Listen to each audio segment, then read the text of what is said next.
வாழ்க்கையில பிரச்சனைகளும் சோதனைகளும் எந்த அளவுக்கு அதிகமாகுதுன்னா வாழ்க்கையை வாழறதே வீணுன்ற அளவுக்கு தோண ஆரம்பிச்சிடுது. வீணான வாழ்க்கையை வாழறதை விட முடிச்சுக்கலான்னு தோணுது. ஆனா எந்த நிமிஷம் இந்த விஷயம் உங்க மனசுல தோணுதோ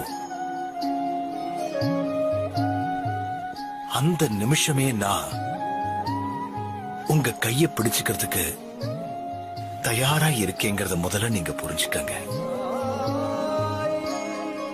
உங்களுக்குன்னு ஒரு புது வாழ்க்கைய, புது எண்ணத்தை, புது உத்வேகத்தை கொண்டு வரத்துக்கு